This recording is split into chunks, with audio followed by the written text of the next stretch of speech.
On Mother's Day, I stood in my own kitchen while the people I loved most, my husband and his family, dismissed me as pointless.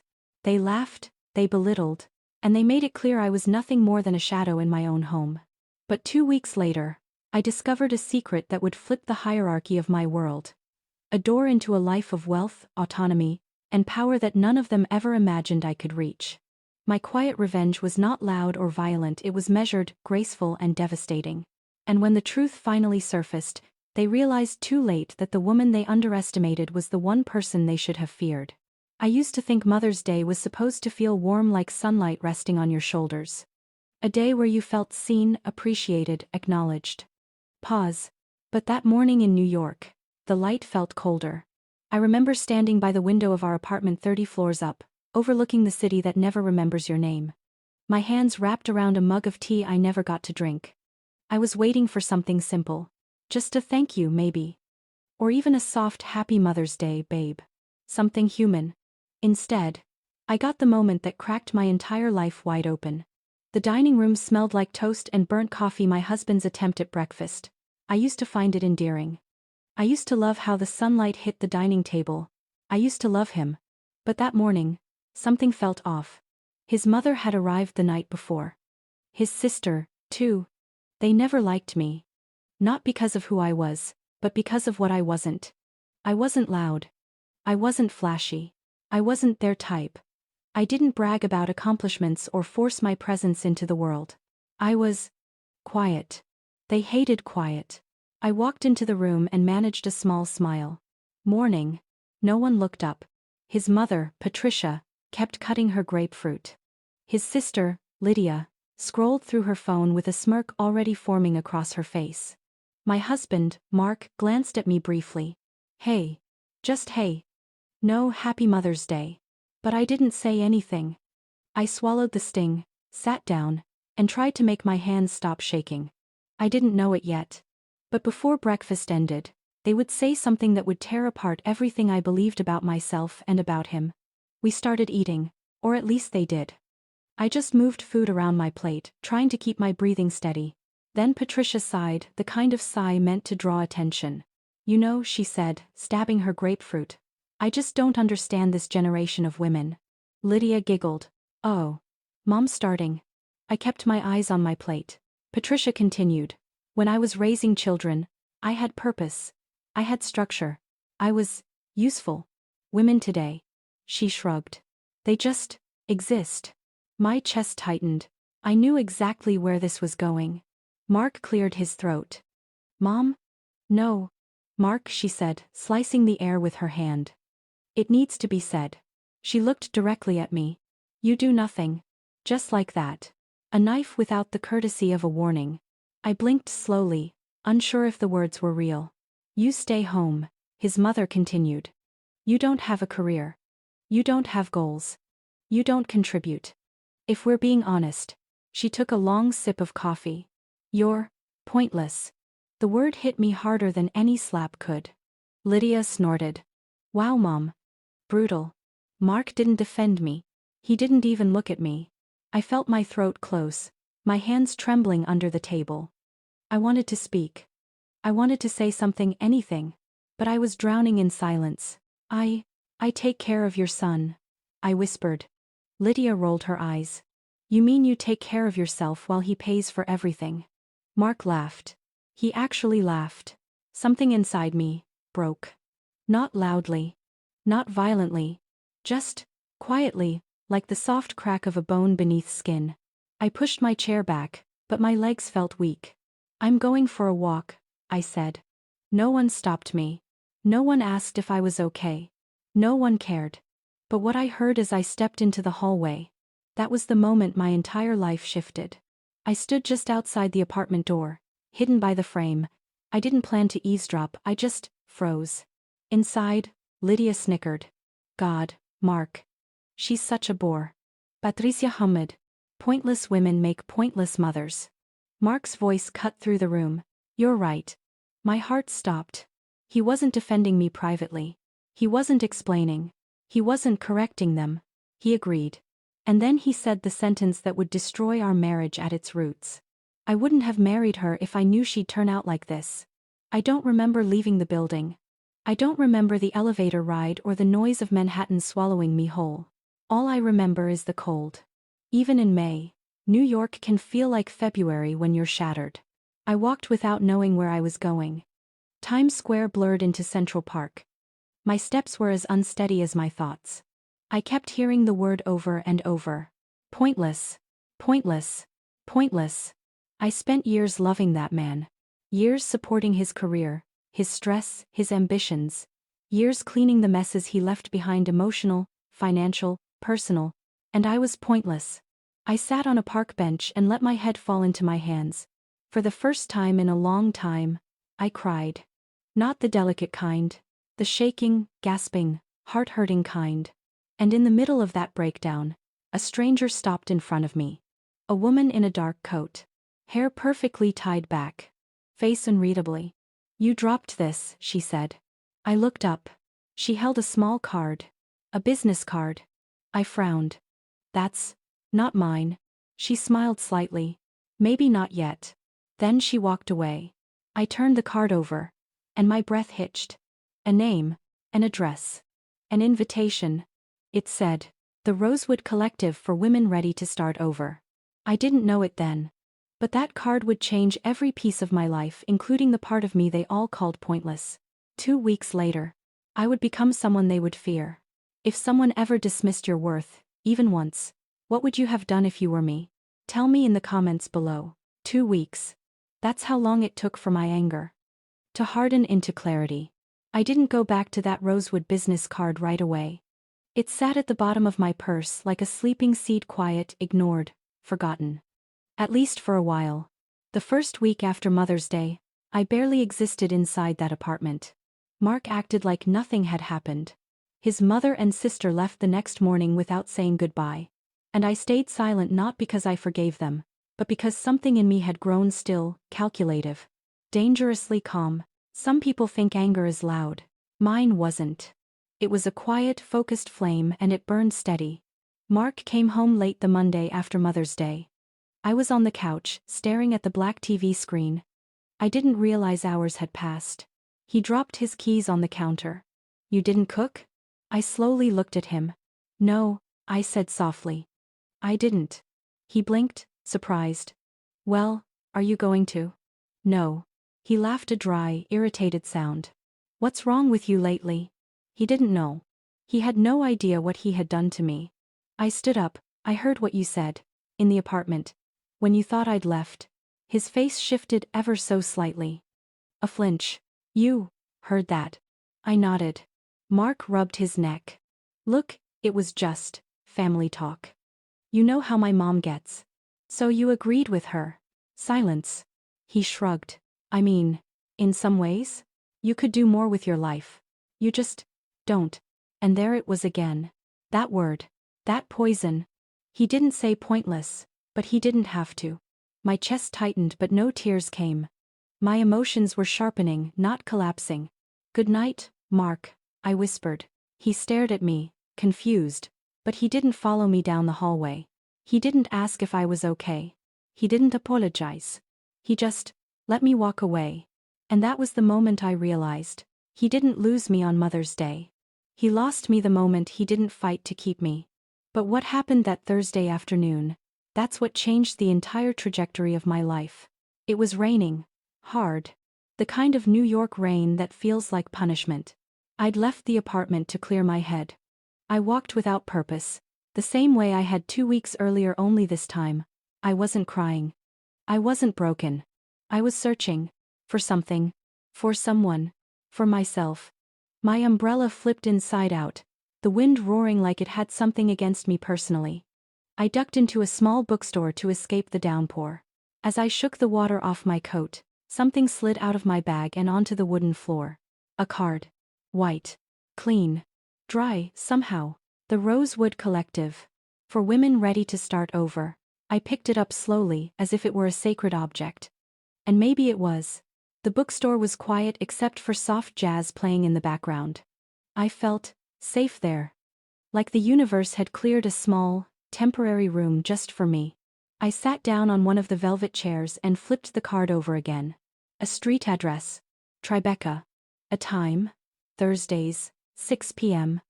Appointment only. I checked my phone. Thursday, 5:42 p.m. My pulse kicked. It felt like fate or something close to it was pulling me forward by the wrists. I stood up. My fingers trembled, but not from fear. It was hope, an emotion I hadn't tasted in years. For the first time since Mother's Day, I felt alive. I left the bookstore and stepped back into the rain, letting it soak me, letting it wash something off. Not the past, but the version of myself that believed I deserved that past. I headed toward Tribeca. And I didn't stop walking. But when I reached the address, it wasn't anything like I expected. Not even close. The building was unmarked. A tall structure of polished stone and black-framed windows. No sign. No lights. Nothing indicating what it held inside. Just a single brass door. And a small plaque. R. I hesitated, my heart slamming against my ribs. Then the door opened on its own silently as if it had been waiting for me. Warm light spilled out into the rain. And then, I saw her. The woman from the park. The one who gave me the card. She stood inside the entryway, elegant and calm. Her dark coat. Her smooth hair. Her unreadable expression. "You came," she said. I wasn't sure. "You were," she corrected gently. "Otherwise you wouldn't be here." I stepped inside. The hallway was lined with deep red wallpaper, soft golden lights, and framed photographs of women, powerful women. Women in boardrooms, women receiving awards, women signing documents, women standing at podiums addressing crowds. Women I had always thought I could never be. A soft warmth spread across my chest. "This way," she said, leading me down the corridor. Everything was silent except for the click of her heels. Every step felt like shedding a layer of my old self. We entered a room divided by glass walls.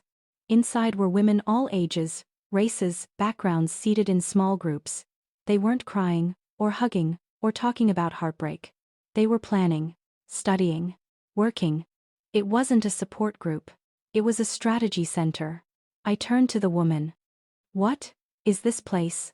She gave me a small smile. "A beginning." She led me into a private office. The walls were lined with books, law, finance, psychology, and something else. Empowerment, reinvention, personal strategy. The air smelled like paper and citrus. She gestured for me to sit. I did. "My name is Evelyn Rosewood," she said. "And this is the Rosewood Collective, a private network designed to help women rebuild themselves after betrayal, loss, or being underestimated." My breath caught. Betrayal. Underestimated. Pointless. Every word hit too close to home. "This is a place," she continued, "where women discover what they are fully capable of. Professionally. Emotionally. Financially. Socially." I swallowed hard. "So, you help women start over?" Her eyes softened. "No, we help women rise." Something inside me lit like a struck match. "Why me?" I whispered. Evelyn walked around her desk, stopping beside me. Her voice softened. "Because I saw you on that bench. And I've seen that look before. It's the look of someone who forgot how powerful she is." My throat tightened. She handed me a sleek folder. Inside were pamphlets. Workshops. Mentorship programs. Courses. Legal advice. Funding opportunities. Social networks. Everything. Everything I had secretly wanted but never believed I could have. Evelyn said quietly, "If you're ready, we can change the next chapter of your life." I looked up at her. "I don't know where to start." "That's why we're here," she said. "To teach you." I felt a shiver run through me. "For women ready to start over," I whispered, reading the card again. Evelyn placed a hand on my shoulder lightly. "No, for women ready to rise from the ashes people buried them in." But before I could take that first step, Evelyn asked me a question that froze me entirely. A question I wasn't prepared to answer. Evelyn closed the folder. "One last thing," she said. "Before we begin, I need to know something." I nodded slowly. "Okay." She looked directly into my eyes, no kindness, no cruelty, just truth. "What do you want most right now? Reinvention or revenge?" My breath stopped. Reinvention or revenge. The two paths unfurled in front of me like parallel roads, both dark, both unknown. My mind replayed Mark's voice. I wouldn't have married her if I knew she'd turn out like this. I saw Patricia's cold stare. Lydia's smirk. The word pointless echoing like a chain around my neck. And suddenly, I knew. My voice was quiet but unshakable. I want both. Evelyn smiled, slow, deliberate, approving. Good, she said. Then you're exactly where you're supposed to be. What would you have chosen, reinvention or revenge? Tell me honestly in the comments. People think betrayal happens in one moment, one message, one mistake, one slip. But that's not true. It happens in layers, quiet ones, subtle ones, until the final piece cracks and the truth floods out.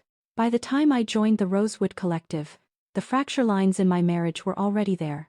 I just hadn't noticed them. Or maybe I hadn't wanted to. But when you begin rising, when you pull yourself out of the silence you lived in, the things buried beneath your old life start clawing their way to the surface. And sometimes, they come out uglier than you could ever imagine. The following week, I returned to Rosewood like a woman possessed. Evelyn assigned me a mentor, a tall, sharp-minded woman named Helena who used to run financial strategy for one of the largest corporations in Manhattan. She had a voice like steel and eyes that made you straighten your spine. Our first meeting wasn't about money or strategy. It was about truth.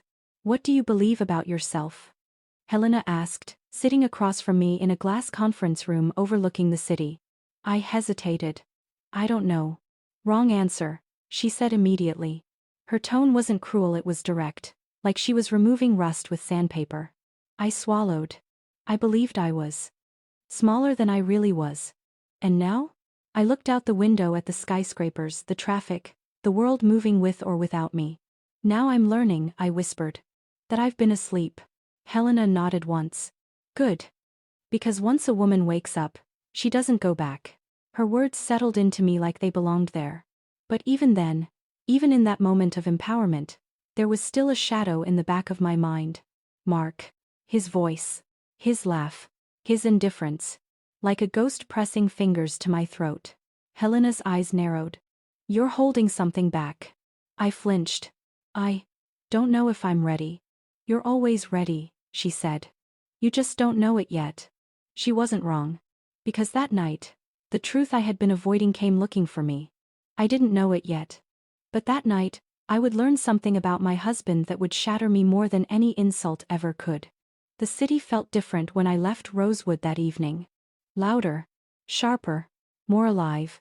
I walked back to our apartment with the folder of rosewood materials pressed to my chest like armor. My steps felt heavier, then lighter, then uncertain. Part of me dreaded going home. Part of me felt like I didn't belong there anymore. I reached the apartment door. Inside, I heard Mark's voice, low, casual, almost cheerful. He was on the phone. I stopped.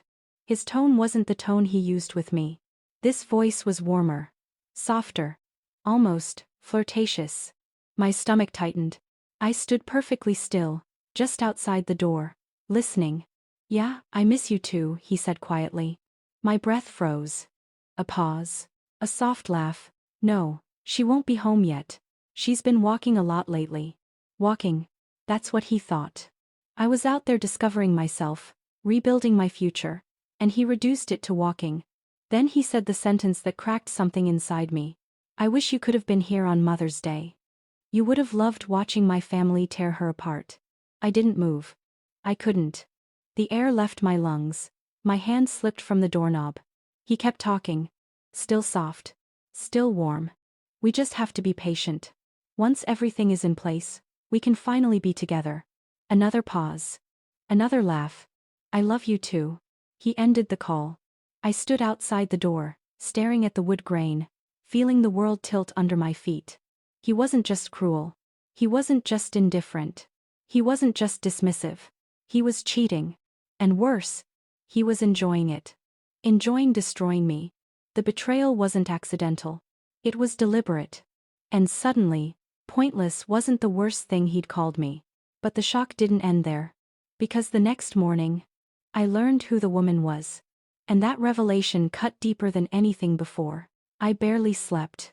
My mind felt like a film reel showing the same horrifying scene again and again. His voice. His words. His laughter. By sunrise, my eyes were sore, and my chest felt bruised. I got dressed quietly and left the apartment before he woke up. I didn't want to look at him. I couldn't. I walked aimlessly until I reached a small coffee shop. I ordered something I wouldn't drink and sat by the window as the city woke up. I opened the rosewood folder, trying to distract myself, but my hands shook. Then, my phone buzzed. A message from Mark. Morning. Did you make breakfast? Breakfast. As if nothing was wrong. As if he hadn't just destroyed me with a single phone call. I almost ignored it. Almost. But then, something inside me shifted. It wasn't rage. Not yet. It was clarity. I opened his laptop. He'd left it logged into his email, careless, predictable. I searched for keywords. Nothing. I checked his messages. Nothing obvious. Then I opened his calendar. And there it was. A recurring event. Wednesdays. 6 p.m. Labeled with a single letter. A. My heart dropped. A. A woman's name starting with A. My mind ran wild. Ashley? Amanda? Angela? I scrolled down. And then I saw the full entry he'd accidentally left in one of the older calendar logs. Dinner W. Alyssa, don't forget the necklace. My blood ran cold. Alyssa. I knew that name. Because she wasn't a stranger. She wasn't random. She was someone I'd trusted. Someone I'd let into my home. Alyssa was his co-worker. The one who always complimented our apartment. The one who brought wine for holidays. The one who told me I was lucky to have a man like Mark. The betrayal wasn't just betrayal. It was humiliation. Premeditated. Arrogant. He cheated with a woman I knew. A woman who smiled in my face. And then, another realization hit me. The necklace. The necklace he gave me last Christmas, the one I thought he bought for me because he felt guilty about ignoring me all year. He didn't buy it for me. I wasn't the original recipient. He bought it for her. The ground beneath me dissolved. I felt everything collapse inside me. But what happened when I returned to Rosewood that afternoon? Turned my heartbreak into something far more dangerous. Purpose. I walked into Rosewood in a haze, barely able to speak, barely able to breathe. Helena saw my face the moment I entered the main room. What happened? She asked. I sat down. And I told her everything. Not dramatically. Not loudly. Just, truthfully.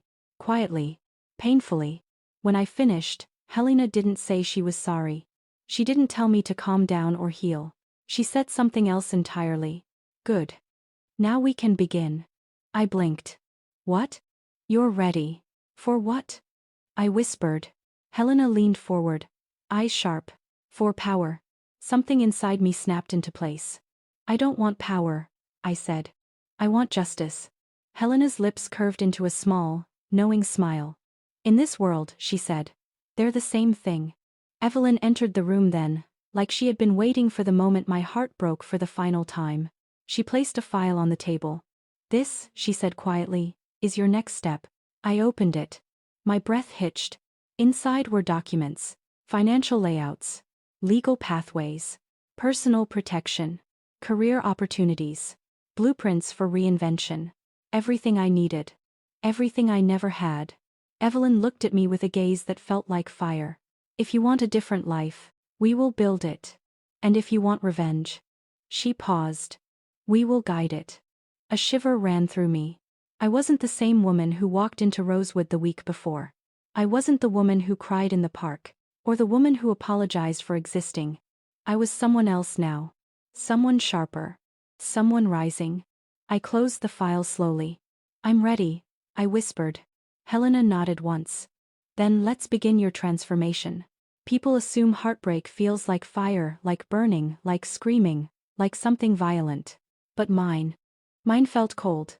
The day I learned about Alyssa, the world didn't explode. It froze. Everything inside me went quiet, as if my heart didn't trust me with sound anymore. I walked through the rest of the day in silence, the kind of silence that feels like cotton around your thoughts, heavy, suffocating, soft in the wrong way. Even Manhattan felt quiet, which is a sign something inside you is truly broken.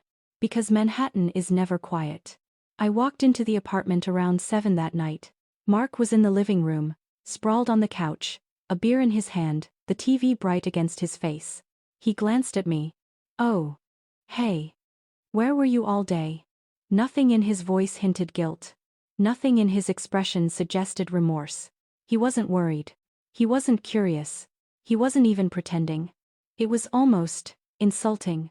I stood there, staring at him, feeling my emotions twist into something sharp. I was out, I said. Doing what? Something for myself. He laughed. Mocked me without even thinking. For yourself? Since when do you do anything for yourself? My jaw tightened. I thought of Alyssa.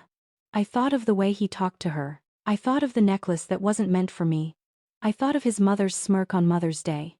I thought, who the hell is this man and why did I convince myself he loved me? I'm going to bed, I whispered. He shrugged. Sure. I'll join you later. That sentence felt like a threat, not a promise. So I locked the bedroom door behind me. And that was the night I acknowledged the truth I had been refusing to admit. My marriage wasn't breaking. It had already been broken for a long time. But the next morning, I woke up different. Not healed. Not strong. But aware. Aware of myself. Aware of the lies. Aware of the woman I needed to become. And aware of the war I was stepping into. I stood in front of the bathroom mirror, staring at a version of myself I barely recognized. My hair messy. My face tired. My eyes swollen. But beneath all that, there was someone else. Someone waiting. Someone watching. Someone rising. I touched the mirror lightly and whispered, I'm not pointless. The reflection didn't argue. For the first time in years, it agreed with me. I showered. I dressed with intention, a simple blouse, tailored pants, clean lines. I straightened my hair. I did my makeup with a steady hand. Not for him. Not to be pretty. But to feel real again. When I walked into the kitchen, Mark blinked in surprise. You look different, he said. I didn't smile. I am. He frowned, confused. But I didn't owe him clarity anymore.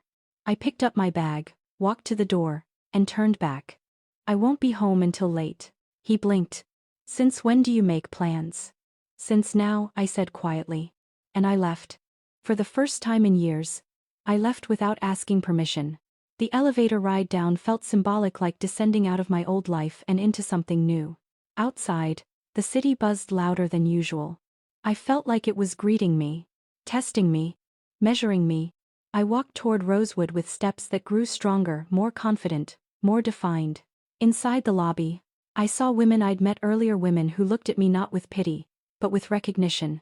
One of them, a woman named Celeste with silver hoop earrings and a posture that dared men to interrupt her, smiled softly. You have that look today, she said. What look? The look of someone who stopped caring what a man thinks. I felt something loosen in my chest. I guess I do, I whispered. She squeezed my shoulder. It only gets better. Helena was waiting for me in the strategy lounge, a floor lined with long desks, black screens, whiteboards filled with business plans and goals written in bold strokes.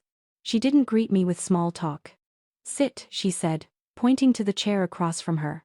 I sat. She studied me for a moment, eyes sharp, assessing, dissecting. You're ready, she said. For what? I asked. For the truth. I frowned. What truth? Helena leaned forward. When a woman begins to rise, the people who benefit from her silence get scared. A shiver ran up my spine. Your husband, she continued, doesn't want a partner. He wants a mirror, silent, reflective, convenient. And the moment you stop being that, she snapped her fingers. He will fight to break you again. I swallowed. The words hit too close. If he realizes you're pulling away, learning, growing, Helena said softly, he won't try to win you back. He'll try to stop you. Stop me from what? I whispered. From becoming someone who doesn't need him. The room felt smaller suddenly. Helena placed a folder in front of me. What's this? Your foundation, she said. The beginning of your independence. I opened it. Inside were a list of online courses, a recommended certification track, financial planning worksheets, steps for building personal credit, contacts for potential remote jobs, emotional boundary guidelines, safety protocols, a list titled, What to Do Before You Leave Him. My heart hammered. I'm not leaving yet, I whispered, unsure. Helena nodded. You're not. Not today. Not tomorrow. Not until you're ready. She tapped the folder. But you will be. She wasn't wrong. I could feel it. Something was shifting in me, something irreversible. But just as I began building a new life in secret, Mark sensed it. And he reacted in a way I didn't expect, a way that made everything far more dangerous than I realized. I returned home late, just like I said I would. Mark was sitting on the couch, phone in hand, eyes dark. "You're late," he said. "Yeah. You didn't text." "I didn't think I had to." He stood up slowly. The movement was subtle, but it felt like a warning. "Are you mad at me or something?" "Or something," I said. He frowned. "Since when do you talk to me like that?" "Since you started treating me like I'm nothing," I replied. He froze. For the first time, I saw something new in his eyes. Fear. Not fear of losing me. No. He didn't love me enough for that. It was fear of losing control. He stepped closer. "What's gotten into you lately?" "Perspective," I said quietly. He stared at me for a long moment, long enough for me to realize I wasn't imagining it. He knew something was changing. He didn't know what, but he felt it. And Mark was the kind of man who preferred his wife predictable. Small. Quiet. Contained. I walked past him and into the bedroom. He followed me. "Where are you going?" he asked. "To sleep." He grabbed my arm. Not violently but firmly. The message was clear. I looked down at his hand on my skin, then up at his face. "Let go," I said. He did, not because he respected me but because he didn't expect me to sound so calm. So serious. So unfearful. He whispered, "You're acting strange." "No," I said, walking toward the closet. "I'm acting like a woman who sees things clearly now." He stared hard. "What things?" I turned to him slowly. "You'll find out." The look on his face told me everything I needed to know. For the first time, he felt the ground shift beneath him. He fell asleep before I did, unaware, unbothered, utterly blind. I stayed awake, staring at the ceiling, feeling the weight of my new life forming like armor around me. And sometime after midnight, I sat up. My mind was silent, my heart steady. I reached for the folder Helena gave me. Page by page, I read the instructions for rebuilding my life. Quietly, carefully, deliberately. And as the clock struck 2 a.m., I made a decision. Not out of anger. Not out of vengeance. Out of clarity. I whispered it into the dark, not for him to hear, but for myself. "I'm done being the woman he diminishes." The words felt like a key turning inside a lock. I folded the papers neatly and placed them in my bag. Tomorrow, my life would begin shifting in ways he couldn't predict. And in ways he couldn't stop. There's something dangerous about a woman who stops begging to be understood. A woman who goes quiet not from fear, but from awakening. I became that woman in the days that followed. Not overnight. Not with rage. But with intention. Because revenge, real revenge, isn't emotional. It's strategic. It's the patience to let someone believe they still hold the upper hand, while you build a world where they no longer exist. And that's exactly what I set out to do. 3 mornings after my midnight decision, Mark woke up earlier than usual. He sat at the edge of the bed, watching me get dressed, arms crossed, suspicion dripping from him like sweat. "You going out again?" he asked. "Yes." "With who?" "Does it matter?" His jaw tightened. "I just want to know where my wife is." "No," I said calmly. "You want to know whether I still revolve around you." He stared at me as if I had slapped him. "What's going on with you?" I slid my earrings in. My hands didn't shake anymore. "I'm becoming someone you won't recognize," I said. "And someone you can't control." He stood abruptly. "Control? Seriously? You're being dramatic." "No," I whispered. "I'm being honest." I grabbed my bag and walked toward the front door. Mark's voice followed me, shaken, frustrated, insecure. "I don't like this version of you." I stopped, turned halfway. "Then you should have treated the old version better." His face twisted, shock, confusion, loss of grip. And I left. I didn't slam the door. Quiet exits are more powerful. But as I walked toward Rosewood, I didn't know Evelyn had prepared something for me. Something that would ignite the first spark of my revenge. The moment I stepped inside the Rosewood Collective, Helena waved me over. "You're late," she said. "I didn't know we had a time." "We didn't," she replied. You're still late. I laughed softly for the first time in days. Helena didn't. But the corner of her mouth twitched, which meant she approved. She slid a folder across the table. What's this? I asked. Your first weapon. I blinked. Weapon? Helena leaned forward, tapping the folder once. Knowledge. I opened it. Inside where? My credit report. My joint accounts with Mark. His personal spending data. A breakdown of his financial behavior. Notes about leverage, steps for separating my finances. Legal routes for marital protection. My stomach tightened. You ran all of this. Helena raised a brow. We're not a yoga class. Of course we ran it. Evelyn walked in then. The moment you walked through our doors 2 weeks ago, she said, we began preparing you for the future you were too afraid to imagine. I felt my pulse quicken.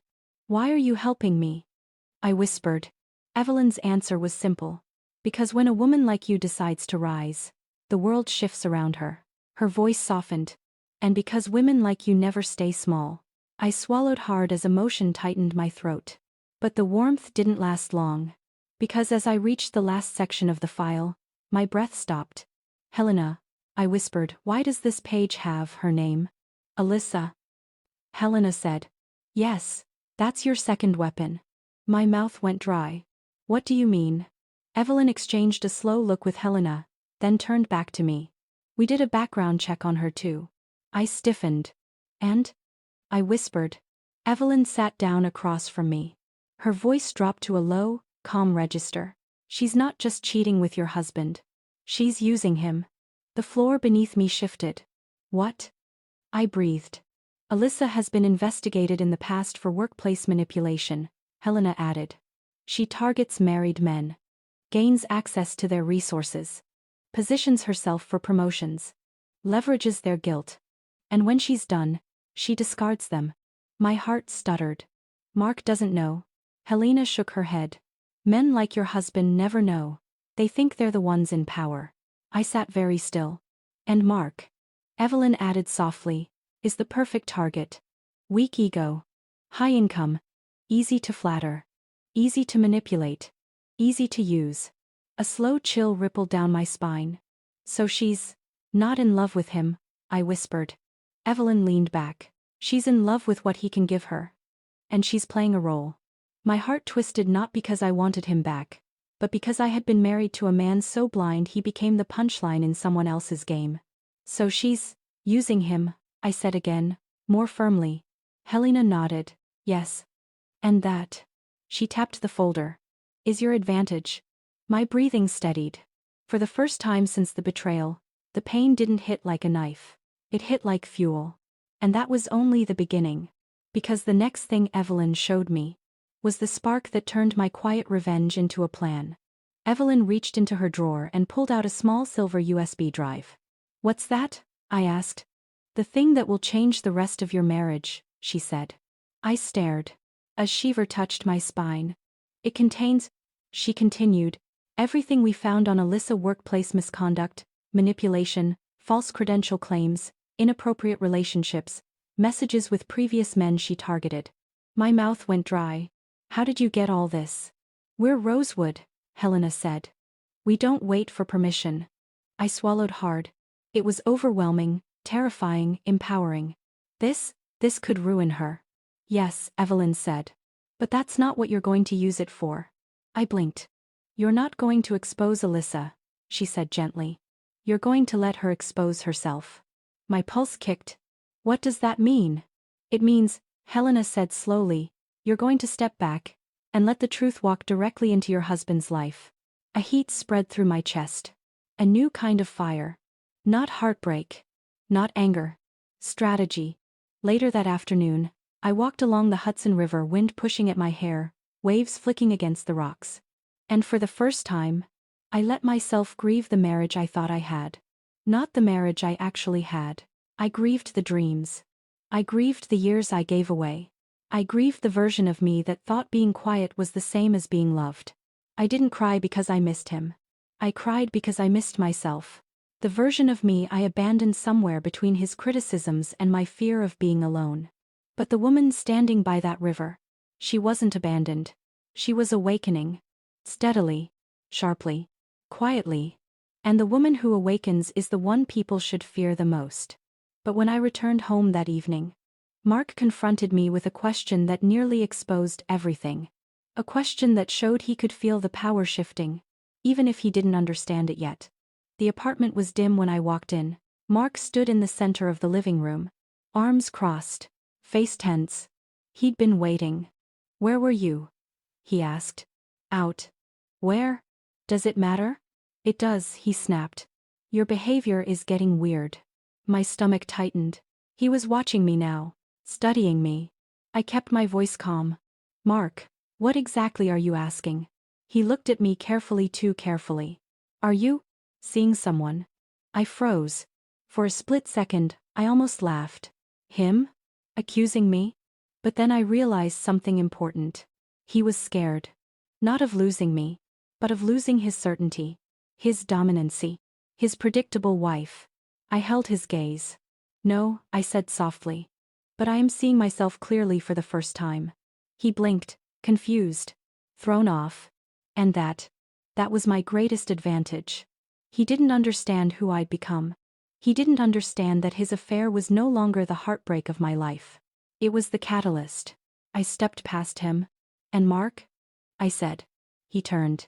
"You should be careful," I whispered. "The things you hide have a way of finding light." He stiffened. "What does that mean?" "You'll find out," I said, with the same calm tone Helena would have used. And I walked into the bedroom, closing the door behind me. Quietly, powerfully. Later that night, after he'd fallen asleep beside me with the arrogance of a man who thought his secrets were safe, I sat in the dark with my laptop open, Rosewood's file beside me, the USB drive gleaming like a secret. And I started the first step of my plan. Detaching. Emotionally. Financially. Strategically. I opened my own credit account. I set up a private email. I began a certification course Rosewood recommended. I created a small hidden savings account using advice Helena mapped out. Each click felt like shedding a version of myself I no longer needed. And sometime around 1 a.m., I began step 2. Studying Alyssa. Her patterns. Her motives. The way she used men like currency. And I realized something chilling. Mark wasn't her last target.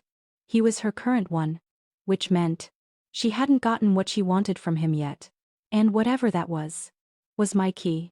But the next morning, when I discovered what Alyssa truly wanted from my husband, I realized my revenge wasn't just possible. It was inevitable.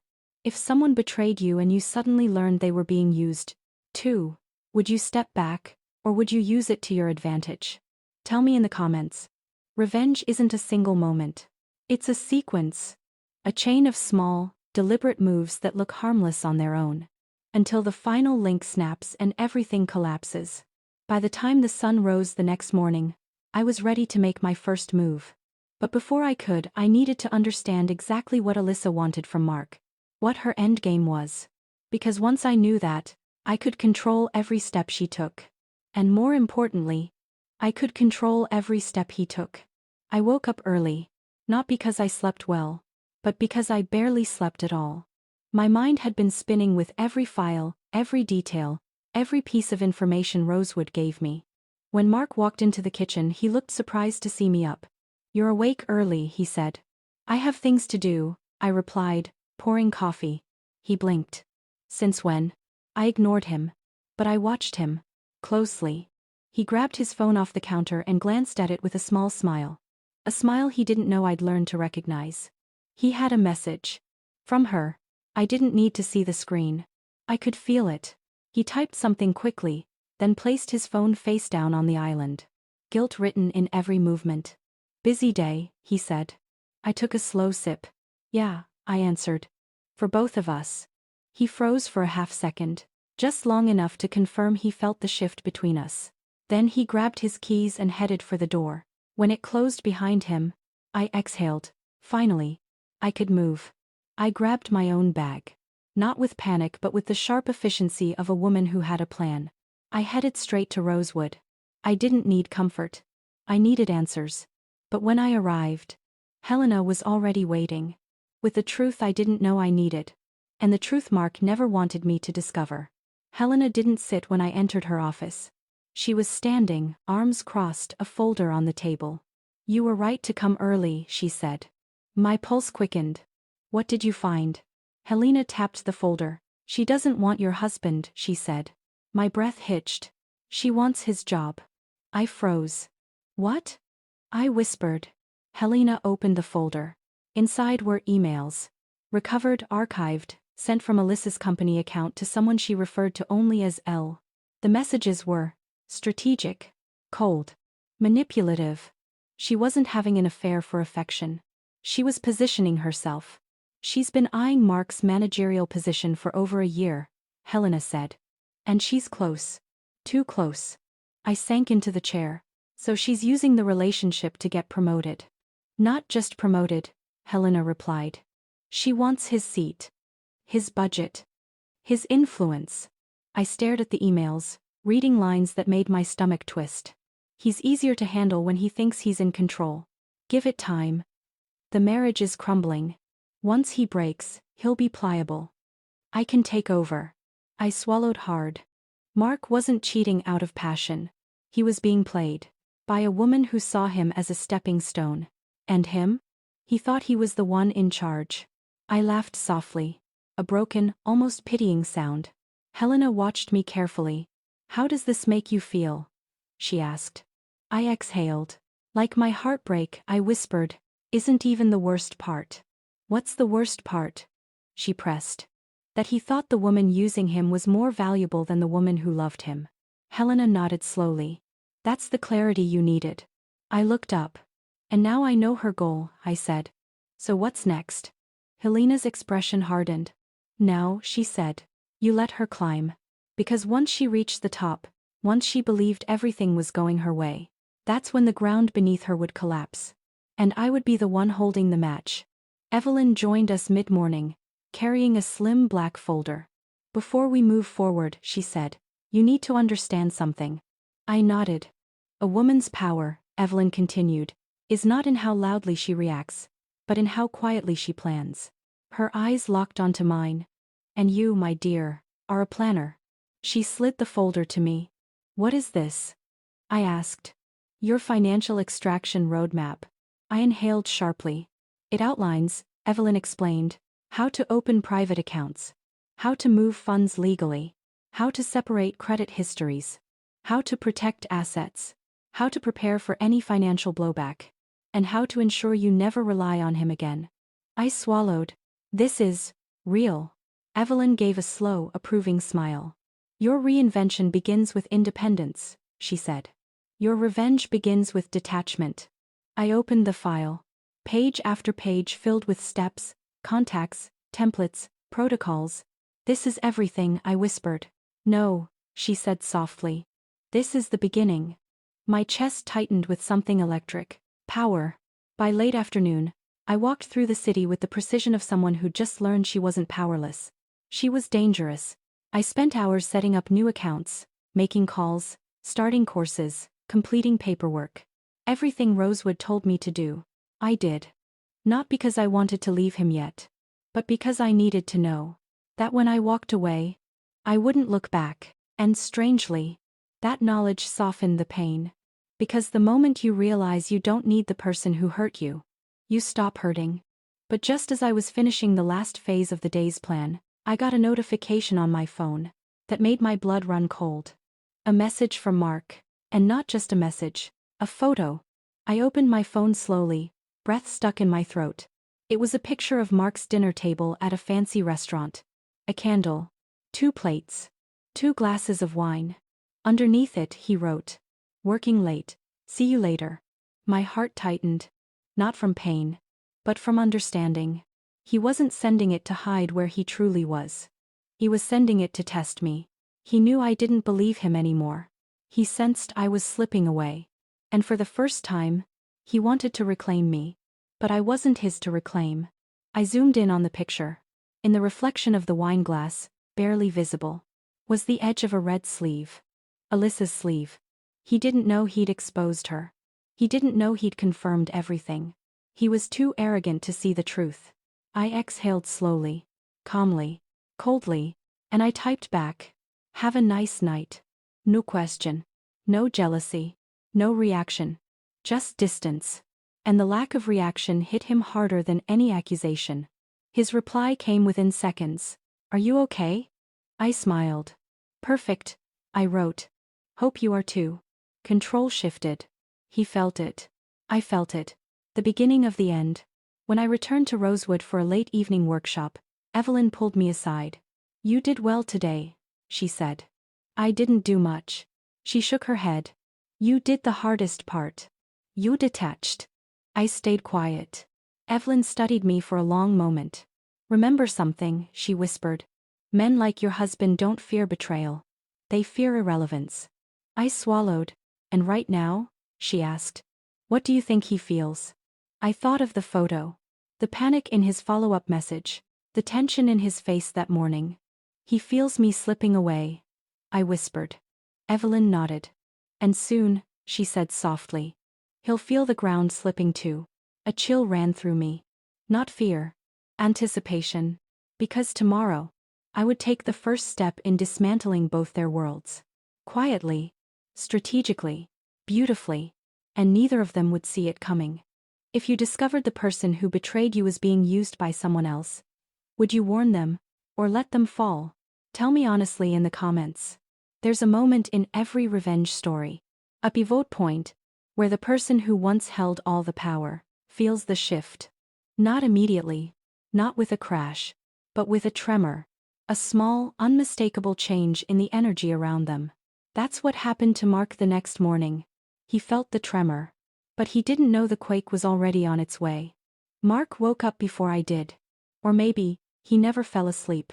He hovered beside the bed, arms folded, staring at me with a look somewhere between confusion and fear. "You slept through my messages," he said. "I did. Aren't you going to ask where I was?" "No." His eyes narrowed. "I was working." "I didn't ask. That doesn't bother you." I slowly sat up, keeping my tone neutral. "What you do," I said softly, "is your business now." The blood drained from his face. It was the first time he seemed to understand. Truly understand. That he no longer had access to me. And losing access is a narcissist's favorite fear. "You're acting weird," he snapped. "No," I said calmly. "I'm acting free."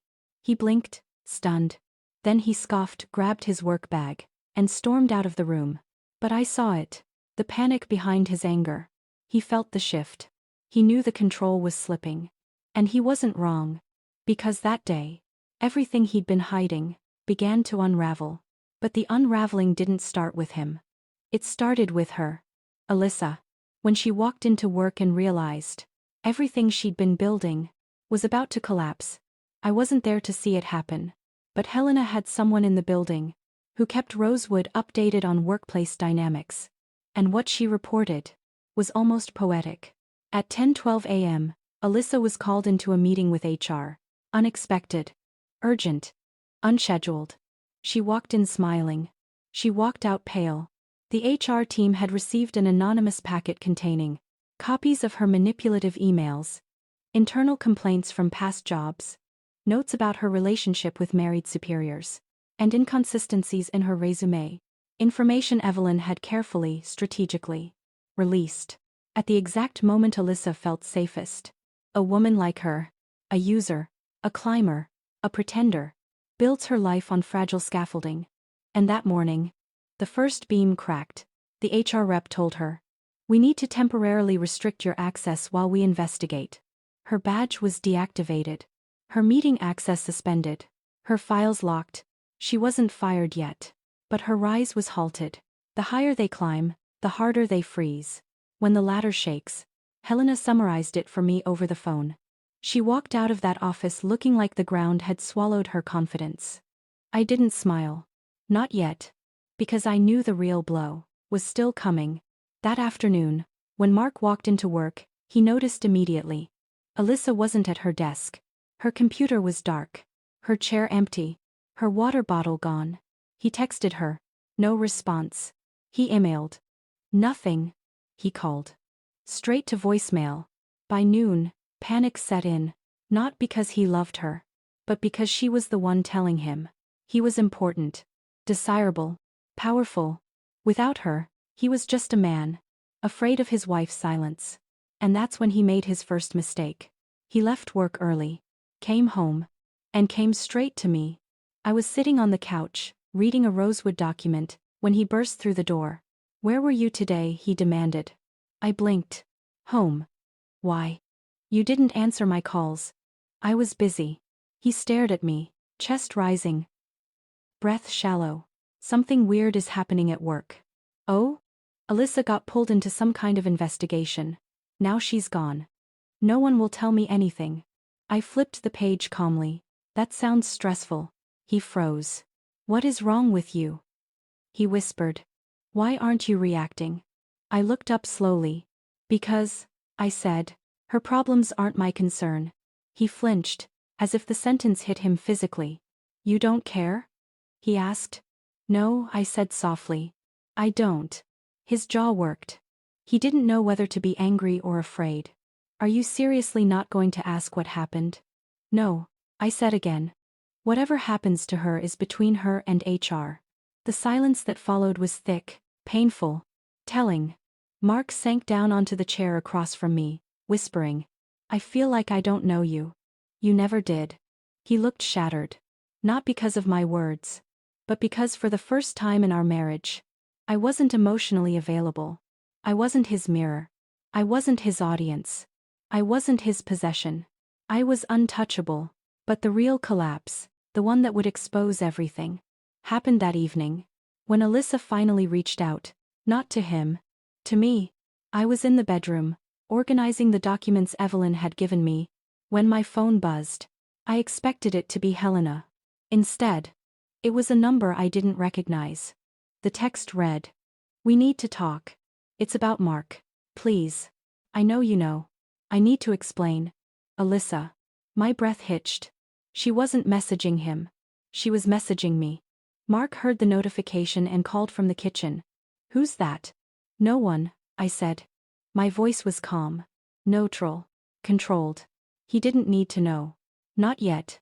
I stared at the message for several seconds, my mind sorting possibilities. Fear, panic, strategy. Then Helena's voice echoed in my head. "Let her climb. Then let her fall." I typed back. "Meet me tomorrow. 3 p.m. Tribeca. Alone." She responded instantly. "Thank you. I'm so sorry. I'll explain everything." I exhaled slowly. The woman who tried to replace me, who mocked me, who stole from my life, and disrespected my home, was about to walk straight into the lion's den. And she didn't even know. I was the lion. Late that night, Mark knocked on the bedroom door. "Can we talk?" he asked. I opened it halfway. He stood there, exhausted, pale, nervous. "I don't know what's happening," he whispered. "Alyssa's gone. Work feels weird. You're distant. Everything is falling apart." I studied him. This man who once thought he was the sun, and I was the planet orbiting him. Now he looked like a child, lost in a store aisle. "Maybe," I whispered, "things fall apart when they weren't real to begin with." He stared at me, eyes wide, breathing uneven. "You can talk to me," he said. I almost laughed. Talk? After he called me pointless? After he mocked me with his family? After he cheated, lied, and minimized me for years? I opened the door wider. He stepped forward eagerly, thinking I was letting him in. But I shook my head. "Not tonight," I said quietly. "Not anymore." His face crumpled. He didn't realize the truth yet. He didn't know I didn't want him back. He didn't know I had a strategy. He didn't know he was part of a larger plan. A plan that began when he underestimated the quiet woman in his life. I closed the door gently. Not with anger. With closure. Tomorrow, I would meet the woman he threw our marriage away for. And by the time that meeting ended, neither she nor Mark would ever be the same. If you had the chance to confront the person your partner cheated with, would you do it, or would you walk away? Tell me your truth in the comments. Some endings are loud, explosive, chaotic. But others, the most powerful ones, end quietly, like a door closing softly behind you, as you walk into a better life. By the time I met Alyssa the next afternoon, the quiet ending was already forming inside me. And neither she nor Mark were ready for who I had become. I chose a small cafe in Tribeca. Neutral ground. Quiet. Glass walls. Bright sunlight that made it impossible to hide. When I arrived, she was already there. Alyssa. Her perfect curls were gone. Her makeup smudged.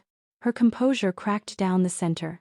She stood when she saw me, as if I were someone she feared and respected, all at once. "Thank you for meeting me," she said, voice trembling. "I'm not here for apologies," I replied, sitting down. She swallowed. "I know. But I need to explain. I studied here. The woman who once smiled in my home, while sleeping with my husband behind my back. The woman who thought she could take my life and make it hers. But now," she looked small. "Not because I intimidated her, but because the truth finally had." "What do you want to tell me?" I asked. She exhaled shakily. "I didn't mean for this to happen," she whispered. "It started with Mark flirting. I didn't think he was serious, but then he chased it." I kept my face neutral. "No," I said softly. "He chased validation. Not you." She flinched. "I know. He told me you were distant. That you didn't care about him. That you didn't appreciate him." I almost laughed. "Almost. That's what men say when they cheat," I replied calmly. "They rewrite their marriage into a tragedy so they can pretend their affair is a love story." Her eyes brimmed. "I swear. I didn't know about Mother's Day. I didn't know what he said to you. I didn't know how badly he treated you." I leaned back. "You knew he was married." She nodded, ashamed. "Yes. And you continued anyway." She nodded again. Smaller this time. "But I didn't know he lied to me too." I frowned. "What do you mean?" Alyssa's voice cracked. "He told me he was leaving you. He told me he had power at the company. He told me I'd be promoted soon. He told me he loved me." There it was. Mark's true skill. Not manipulation, not intelligence, but the ability to tell whatever story made him feel big. I leaned forward slightly. "What did you think was going to happen?" I asked. She swallowed. "I thought, if he got promoted again, I'd move into his department. He'd put in a good word for me. And maybe we'd build a life." I blinked slowly. So Mark wasn't just being used. He was trying to use her too. Two people in a fake romance, each thinking they were winning. A match made in ego. "What happened yesterday?" I asked. Alyssa looked down. "HR suspended me," she whispered. "Someone sent them copies of my old emails. Old complaints. My resume inconsistencies." She looked up, eyes searching mine. "I don't know who did it," she said. "But I think Mark suspects me of something. He's been distant. Nervous. Paranoid." I didn't move. I didn't blink. Because this was the moment where the truth walked up to her door and knocked. "What do you want from me?" I asked softly. Alyssa swallowed again. "Closure," she said. "And help." I raised a brow. "Help? I know you probably hate me," she whispered. "And you have every reason to. But Mark is lying to both of us." There it was. "He wasn't just cheating," she continued. "He was pushing me to pressure my team for shortcuts. He asked me to send him internal documents. He said it was just for reference, but HR thinks I was trying to manipulate my way into a higher role." I narrowed my eyes. "Did he ask you to take risks? So you'd be the one to get caught instead of him?" Alyssa covered her mouth. "Oh my God," she whispered. I think he set me up." I leaned back slowly. Mark, always desperate to feel powerful, had played both sides. And now, both sides were crumbling. But what happened next? When Alyssa asked me the question that changed everything, was the moment my revenge finally clicked into place. She breathed shakily. "I need to clear my name," she said. "Can you talk to HR? Tell them what he did. Tell them he manipulated both of us." I paused. A long, deliberate pause. And in that silence, I realized something powerful. For the first time, I wasn't the weakest woman in the room. She was. "You want me to save your job?" I asked. She nodded desperately. "Yes. Please. I know I hurt you. I know I don't deserve your mercy. But I'm begging you, don't let him ruin my future. I exhaled slowly. A month ago, I would have hated her. Maybe even wished for her downfall. But now? She wasn't the enemy. She was a mirror of who I could have become if I stayed desperate for crumbs of validation. I leaned forward. I'll help you, I said softly. Her eyes widened with relief. But not in the way you think. She froze. What does that mean? It means, I said, I won't lie for you. I won't fight for you. And I won't cover up what you did. Panic rushed into her face. But, however, I continued calmly, I won't expose you either. She blinked. You have a chance, I said. A clean slate. A humbling. A reset. She started crying quietly. And you're going to use it. To rebuild. To choose better. To stop chasing men who don't value you. Her breath trembled. And him? She whispered. What about Mark?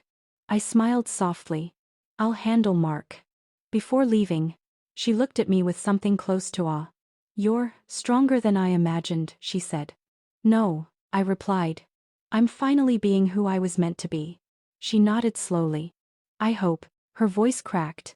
I hope he realizes what he lost. I shook my head. He didn't lose me, I said gently. He never had me in the first place. She bowed her head and walked away. And for the first time since the betrayal, I didn't feel anger toward her. I felt closure. Because destroying her was never the point. Becoming myself again was, but closure wasn't the end. I still had one more person to face. The man who called me pointless. And this time, I wasn't walking into the conversation as his wife. I was walking in as the woman he could never break again. I came home that evening to find Mark in the living room. Pacing, sweating, frantic. He rushed toward me. You talked to Alyssa, he blurted. I raised a brow. She called me, I corrected. You can't trust her, he said quickly. She's lying. She's unstable. HR is investigating her. She's trying to drag me down with her.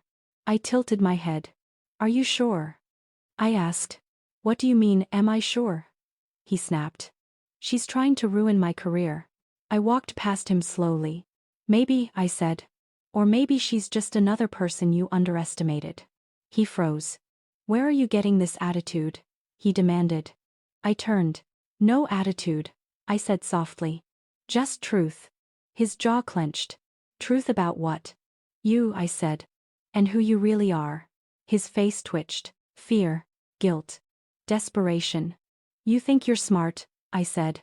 You think you're in control. But you've spent years manipulating people. Because you're terrified of being ordinary. I am not ordinary, he spat. Yes, I said gently. You are. He stepped back, as if the sentence knocked the air out of him. What are you trying to do? He whispered. I'm not trying to do anything, I said. I'm just done. He stared at me, eyes wide, pupils dilated with panic. Done. With me? Yes. You're leaving? No. I said softly. I'm releasing you. He blinked, confused. Then I walked to the bedroom, grabbed the rosewood folder, and handed him a single sheet of paper. A separation agreement. Not divorce. Not yet. A legal and financial detachment. He grabbed it with shaking hands. You're serious? He asked. Yes. He whispered. What am I supposed to do without you? Grow, I said. Or crumble. That's your choice. Not my responsibility. I packed a bag that night. Not everything. Just enough. Clothes, documents, the rosewood materials. My future. As I walked to the door, Mark followed me. Please, he whispered. Don't go. I turned. You called me pointless. He froze. I didn't mean. You meant it, I said. And that's okay. Because I was never meant to be understood by men who fear powerful women. He cried then. Actual tears. The kind that begged for forgiveness. But forgiveness was not the currency of my new life. I hope you become better, I whispered. For the next woman. For yourself. For whoever you pretend to be. Then I walked out. Quietly. Softly. Completely at peace. Because that door didn't feel like an exit. It felt like an entrance. The Rosewood Collective became my new world. A world where women grew into power like it was oxygen. In 2 weeks, I completed 2 certification tracks. I secured a remote job paying more than I ever imagined. I opened my own accounts. I moved into a luxury studio in Midtown. I started building the life Mark swore I'd never be capable of. And I surrounded myself with women who rose the way I did, quietly, fiercely, confidently. My first paycheck from the new job was the moment I realized something beautiful. I didn't become powerful to prove Mark wrong. I became powerful because I was always meant to be. One night, standing in my new apartment overlooking the city, a glass of wine in my hand, the lights of New York glittering like a second chance, I whispered the words I once didn't believe. I was never pointless. I was quiet. I was patient. I was resilient. But never pointless. And now? Now I was a woman building a life so full of power, luxury, and self-worth. The version of me who once cried in the kitchen could barely recognize the woman I'd become. And that was the victory. Not Mark. Not Alyssa. Not revenge. Myself. I became the woman they never believed I could be. And the best part? I did it silently. If anyone ever called you small, pointless, or unimportant, tell me in the comments how you chose to rise. And don't forget to subscribe for more powerful stories like this.